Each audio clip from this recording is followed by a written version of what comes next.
இங்கு நீ வா எந்தன் நெஞ்சில் பஞ்சம் வஞ்சம் நஞ்சே மிஞ்சும் உடல் வேறு வேறாகி உயிரை தந்தவளே நானே நாகம் நானே.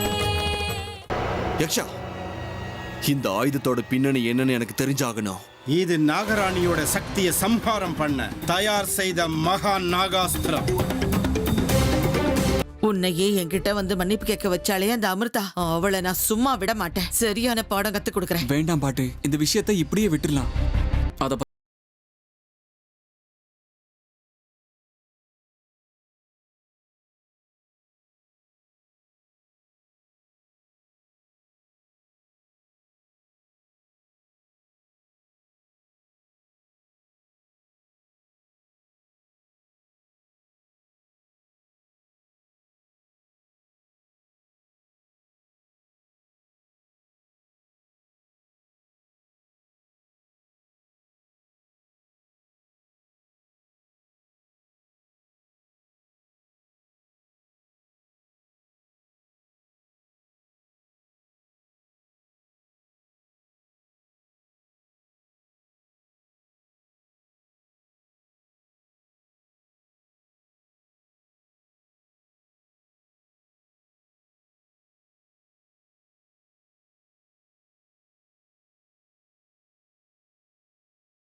நீங்க என்கிட்ட எதுவும் பேச வேண்டாம். ஆனா இங்கே படுத்துக்கோங்களேன். நில்லுங்க அர்ஜுன். இப்ப என்ன ஆச்சுன்னு எவ்வளவு கோவப்பட்டு இங்க இருந்து வெளியே போறீங்க? என்ன என்ன ஆச்சா?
சித்தப்பா, என்ன இன்னும் தூங்கலையா? முழிச்சுக்கிட்டு இருக்கீங்க? இல்ல கர்ணா, ஒரு ஃபைலை பார்த்துட்டு அப்படியே உக்காந்துட்டேன். உங்க அப்பாவும் ஊர்ல இல்ல, நான் வேற அப்பப்ப வெளியே போயிடுவேன். ஆபீஸ் வேலை எல்லாம் ஒருத்த மேலே விழுந்துருச்சுல்ல. அப்புறம் எல்லாம் எப்படி போயிட்டு இருக்க? வா, வந்து உட்காந்து பேசலாம். சரிங்க சித்தப்பா, நீங்க எதை பத்தியும் கவலைப்பட வேண்டாம் சித்தப்பா. ஆபீஸ்ல எல்லாமே நார்மலா தான் நடந்துகிட்டு இருக்கு. 2 மேனேஜர்ஸ் கூட புதுசா அப்பாயிண்ட் பண்ணிருக்கேன். டெண்டர் சம்பந்தப்பட்ட விஷயங்கள்லாம் நானே நேரடியாக கவனிச்சுக்கிறேன். அதனால எந்த பிரச்சனையும் இல்லை, நீங்க கவலைப்படாம இருங்க. இந்த வாரத்தில் அப்பாவுக்கு ஒரு இமெயில் அனுப்பலாம்னு நினைச்சுக்கிட்டு இருக்கேன். அப்பப்போ அவருக்கு அப்டேட்ஸ் கொடுத்துக்கிட்டே இருக்கணும்ல. வெரி குட் கர்ணா, நீ இந்த அளவுக்கு நம்பிக்கையா இருக்கிறதால நான் கொஞ்சம் நிம்மதியா இருக்கலாம்ல. சரிங்க சித்தப்பா, வேற ஏதாவது பேச வேண்டியது இருக்கா? இன்னொரு முக்கியமான விஷயத்த உங்ககிட்ட நான் பேசி ஆகணும். முக்கியமான விஷயமா? என்ன சித்தப்பா? அர்ஜுன் அமிர்தாவை பத்தி தான். 2 பேரும் சண்டை போட்டுக்கிட்டாங்க, ஏதோ மனஸ்தாபம்னு நான் கேள்விப்பட்டேன். என்ன பிரச்சனை? அதான் புருஷன் பொண்டாட்டினா இந்த மாதிரி சின்ன சின்ன ஊழல்லாம் வாழ்க்கையில சகஜம் தானே சித்தப்பா. உங்களுக்கு தெரியாதா? சொல்லுங்க. அப்படி இல்லை கர்ணா, வெறும் ஊழலா இருந்தா பரவாயில்ல. ஆனா திரும்ப திரும்ப இதே மாதிரி நடந்துகிட்டு இருக்குன்னு கேள்விப்பட்டேன். அதான் கொஞ்சம் கவலையா இருக்க. ஆ, அது சரி, அமிர்தா பத்தி நீ என்ன நினைக்கிற? அவ ரொம்ப நல்ல பொண்ணு சித்தப்பா. புது வீடு, புது ஆளுங்க, அதனால கொஞ்சம் தயக்கம் வைக்கலாம் அதிகமா இருக்கு, அவ்வளவுதான். அர்ஜுனை பத்தி தெரியும்ல, நான் ஸ்டாப் நான்சென்ஸா பேசிட்டு இருப்பான். அவ அமாவாசைக்கு ஒரு தடவை, பௌர்ணமிக்கு ஒரு தடவை பேசுவா. அதனால அவங்களுக்குள்ள சின்ன சின்ன மன வருத்தம் வரும், அவ்வளவுதான். நம்ம அர்ஜுன் தான் சின்ன விஷயத்துக்கு கூட பெருசா ரியாக்ட் பண்ணி அதை பெரிய பிரச்சனையா ஆக்கிடுவான். அவங்க பிரச்சனையை அவங்களே சரி பண்ணிக்குவாங்க, நீங்க கவலைப்படாதீங்க சித்தப்பா. இல்ல கர்ணா, எனக்கு நம்ம பிரச்சனை அர்ஜுன் கிட்ட இருக்கிற மாதிரி தெரியல, அமிர்தா கிட்ட தான் பிரச்சனை இருக்கிற மாதிரி தோணுது. சித்தப்பா நீங்க என்ன சொல்றீங்க? பின்ன என்ன கர்ணா, உங்க பாட்டி சொல்லிட்டு இருந்தாங்க, அவங்க அம்மா வீட்டுக்கு போயிருந்தப்ப ஏதோ முக்கியமான வேலைன்னு சொல்லி அர்ஜுனை தள்ளி விட்டுட்டு போயிட்டாலாமே. இதெல்லாம் உனக்கு வித்தியாசமா தெரியல? சித்தப்பா அவங்களுக்குள்ள 1000 பர்சனல் விஷயங்கள் இருக்கும். ஒரு சைடு மட்டும் கேட்டுட்டு நாம முடிவுக்கு வர்றது தப்பாயிடும் இல்லையா? இல்ல அவளுக்கு என்ன வேலை இருந்துச்சோ தெரியல, இவன் எதுக்கு பொசசிவா பிஹேவ் பண்ணணும்? அவ வேணும்னு அவ தள்ளி விட்டுட்டு போயிருப்பா, தடுமாறி விழுந்திருக்கா, அடிபட்டிருக்கு, அவ்வளவுதான். இதுக்கு போய் தப்பு அமிர்தா பக்கம் இருக்குன்னு பிளைன் பண்ணா பெரிய பிரச்சனை ஆயிடும். அதெல்லாம் எனக்கு தெரியாது கர்ணா. மேலோட்டமா தெரியற அளவுக்கு அமிர்தா சாதாரண பொண்ணு மாதிரி எனக்கு தெரியல. அவ யாரு, அவ பின்னணி என்ன, திடுதிப்புன்னு அவ அர்ஜுனை காதலிச்சு கல்யாணம் பண்ணிக்கிட்டு ஏன் இங்க வந்தா, இதெல்லாம் தெரிஞ்சுக்கணும். எதுக்கு அவன் மேல ஒரு கண்ணு வச்சுக்கோ. சித்தப்பா என்னாச்சு உங்களுக்கு? ஏன் இப்படி வித்தியாசமா பேசுறீங்க? சித்ரா தான் அர்த்தம் இல்லாம ஏதோ பேசிட்டு இருப்பானா, நீங்களும் அப்படி பேசுறீங்க? அர்ஜுன் அமிர்தா லவ் ஸ்டோரி தெரியும்ல, தெரிஞ்ச ஏன் இப்படி பேசுறீங்க? இல்ல சித்தப்பா, உங்க மனசுல இப்படி ஒரு சந்தேகம் வர்றதுக்கு என்ன காரணம்னு கேக்குறேன். அதெல்லாம் எனக்கு தெரியாதா? அதெல்லாம் ஆராய்ச்சி பண்ற அளவுக்கு எனக்கு டைமும் இல்ல. இனிமே அவ எங்க போறா, என்ன பண்றான்னு அவளை நீ கண்காணிச்சு என்கிட்ட சொல்ற, அவ்வளவுதான். என்னால முடியாது சித்தப்பா. அமிர்தா என் தம்பி பொண்டாட்டி, ரொம்ப நல்ல மனசு இருக்கிறவ. அவளை போய் என்னால நிச்சயமா சந்தேகப்பட முடியாது, அது மரியாதையாவும் இருக்காது. கர்ணா, சொல்றது நான் உன் சித்தப்பா. ஒழுங்கா சொன்னது மட்டும் செய், எதிர்த்து பேசாத. இனிமே அமிர்தாவோட நடவடிக்கையை நீ கண்காணிக்கிற, அவ்வளவுதான்.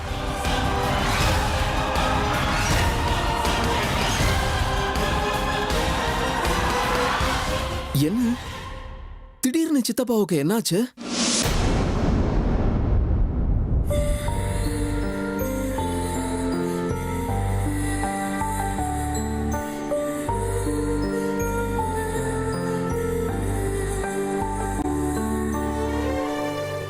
என்ன அர்ஜுன், என்னது இது?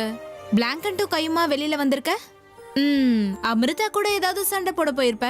மேடம்க்கு கோவம் வந்து வெளியில போய் படுன்னு உன்னை திட்டி வெளியில துரத்திட்டாளா? சரிதானே? அந்த அளவுக்குலாம் எந்த சீனும் கிடையாது. ஏற்கனவே சம்மர், ரூம்ல ஏசி வேற வேலை செய்யல, அல்ல கொஞ்சம் கூலா இருக்கும், நீங்க படுக்க வந்தேன்.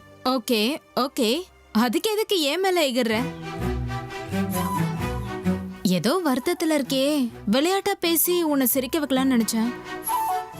உன் வீடு, உன் இஷ்டம், எங்க வேணாலும் படு, நான் என்ன சொல்ல முடியும்? அது சரி, என்னமோ படிக்கிற போல இருக்கு. ஆமா அர்ஜுன், எக்ஸாம்ஸ் நெருங்கிட்டு இருக்கல, அதான் படிச்சிட்டு இருக்கேன். ஓ சாரி மயூரி. சரி நீ பாட்டுக்கு படி, நானும் டிஸ்டர்ப் பண்ண மாட்டேன்.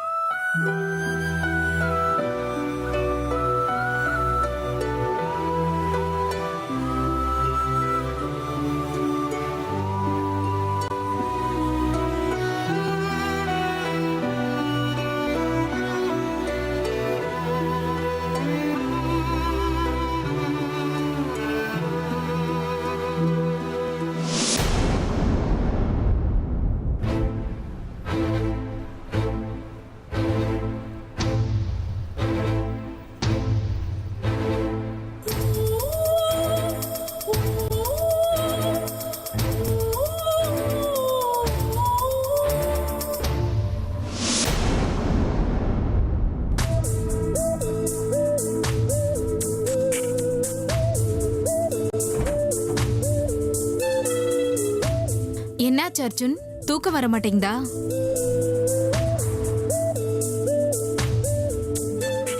அது தலைகாணி கொண்டு வர மறந்துட்டேன்.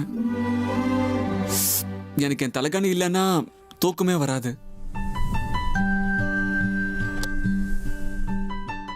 மாடிக்கு போய் கொஞ்சம் என் தலைகாணியை கொண்டு வரியா? ஓய், அதெல்லாம் என்னால முடியாது.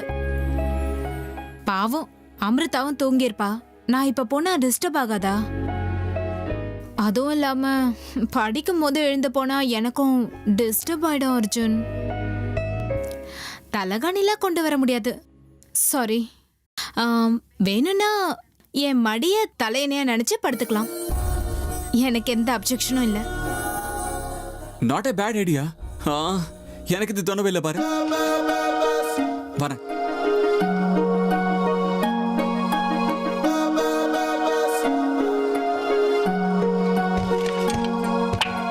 வா.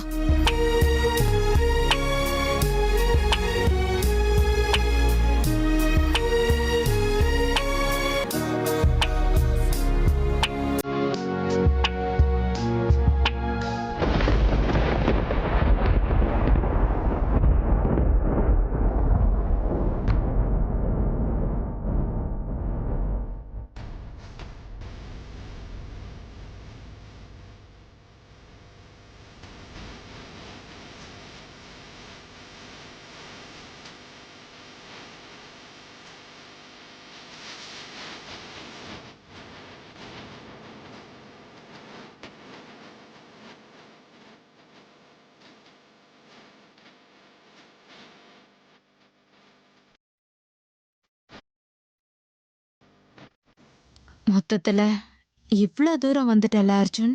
இல்ல இல்ல, இது இதோட நின்னுடக்கூடாது. இன்னைக்கு என் மடிய உன் தலையணியா நினைச்சு படுத்துட்டல, பாத்துக்கிட்டேரு. உன்னை நான் எனக்கு முழுசா சொந்தமாக்கிட்ட உன்னை என் பின்னாடி சுத்த வைக்கிறேன் பாரு. தூங்க அர்ஜுன், தூங்க, நிம்மதியா தூங்க.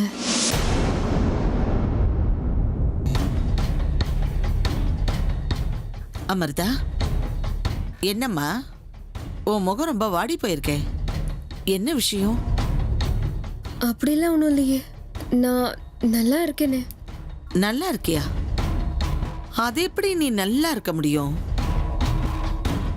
நாளுக்கு நாள் அர்ஜுன் உன்னை விட்டு விலகி போய்கிட்டே இருக்கான். அவன் கையை விட்டு போறாங்கிற ஏக்கம் உன் முகத்துல தெளிவா தெரியுதே. ரொம்ப வருத்தமா இருக்கா? நீங்க சுத்தி வளைச்சு என்ன சொல்ல வரீங்க? இதுல சுத்தி வளைச்சு சொல்ல என்னமா இருக்கு? நீ என் பேர அர்ஜுனுக்கு சரியான ஜோடி இல்லைன்னு என்னை விட உனக்கே நல்லா தெரியும். அதத்தான் நீயே திரும்ப திரும்ப எல்லாருக்கும் நிரூபிச்சு காட்டுற. இதோ பாரு அமிர்தா, இப்பவும் ஒண்ணு கெட்டு போகல. நீயாவே அர்ஜுனை விட்டு விலகி போயிட்டேன்னா உனக்கும் நல்லது, எங்களுக்கும் நல்லது. பாட்டி, தூக்க கலக்கத்துல மனுஷங்க அரைகுறையா உளருவாங்கன்னு கேள்விப்பட்டிருக்கேன். இப்பதான் நேர்ல பாக்குறேன். பாவம், உங்களுக்கும் வயசாயிடுச்சு, கழிச்சு போயிருப்பீங்க. போய் தூங்குங்க. நில்லடி. இப்ப உனக்கு நான் நல்லதனமா சொல்றேன், கேட்டுக்கோ.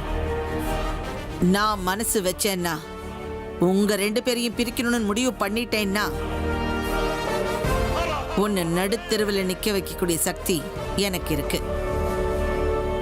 இத பார், அந்த மாதிரி நிலைமை உனக்கு வர வேண்டாம். நீயே தானா என் பேரனை விட்டு விலகி போயிடு. இந்த திரிவேணிக்கு கோபம் வந்தா என்ன செய்வான்னு உனக்கு தெரியாது. தேவையில்லாம என்ன பகைச்சுக்காத.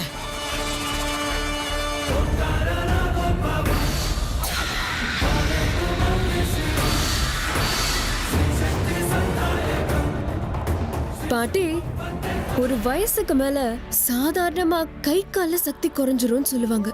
அப்போ வாயில சக்தி அதிகமாகுமா?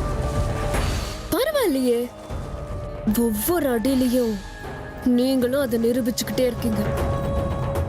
என்ன பயமுடுத்துறீங்களா? வர வர நானும் பாக்குற உனக்கு நாக்கு ரொம்ப நீளுது. ஜாக்கிரதை அமிர்தா. ஆமா பாட்டி, சில நாக்கு தேவையில்லாம பேசும்போது அதுக்கு சரியான பதில் கொடுக்கறதுக்கு என் நாக்கு நீண்டுதானே ஆகணும்.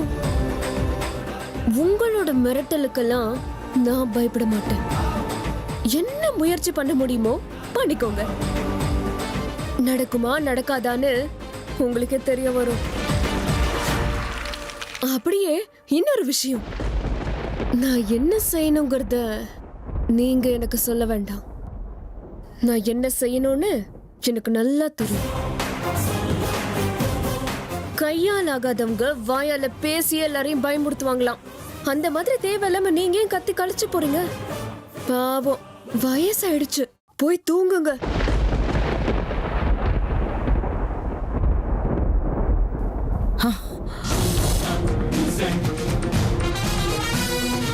என்னையா போய் தூங்க சொல்ற? அவ்வளவு திமிரா உனக்கு? பார்த்துக்கிட்டே இரு. உன்னை இந்த வீட்டை விட்டு துரத்தாம நான் தூங்க போறதில்ல.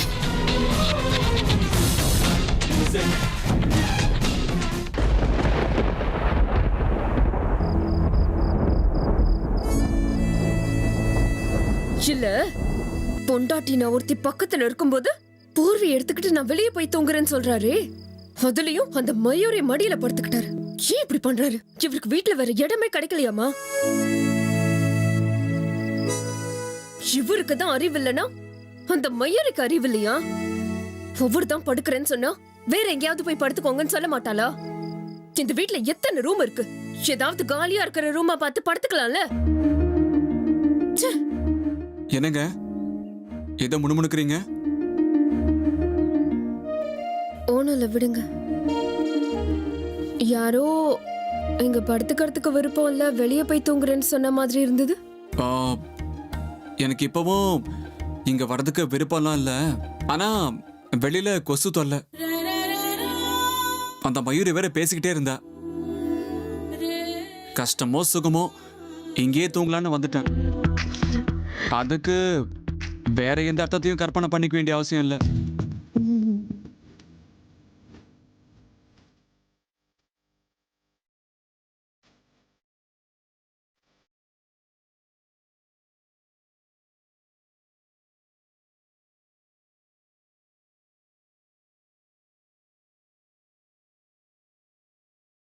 அர்ஜுன், அர்ஜுன், அர்ஜுன், அர்ஜுன்.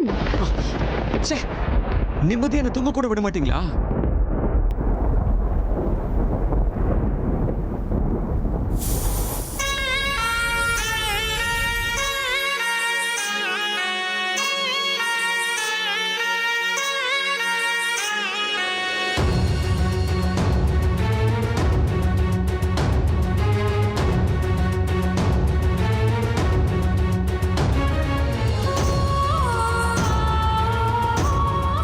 நீங்க என் மேல கோவமா இருக்கீங்கன்னு எனக்கு தெரியும்.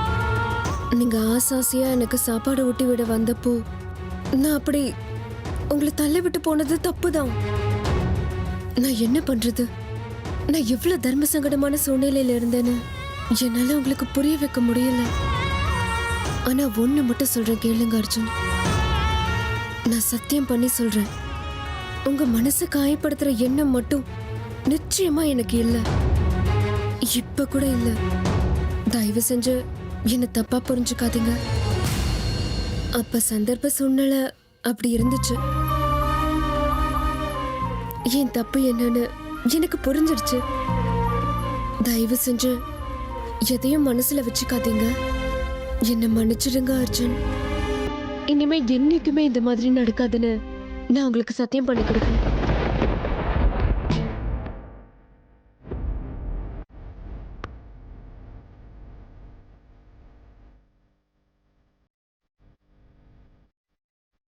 ப்ளீஸ் அர்ஜுன், இந்த ஒரு தடவை என்னை மன்னிச்சிருங்க.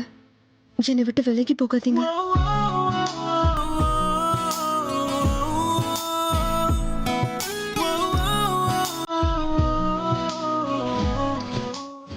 அர்ஜுன், என்னை மன்னிப்பீங்கல்ல?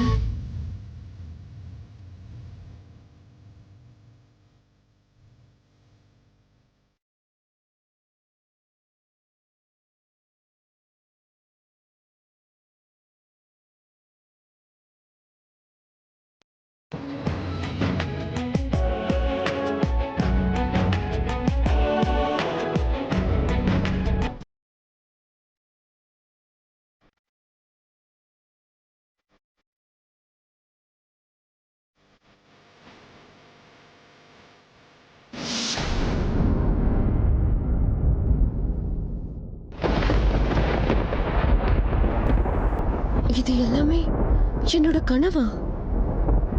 அர்ஜுன் ரூம்க்கு வரவே இல்லையா?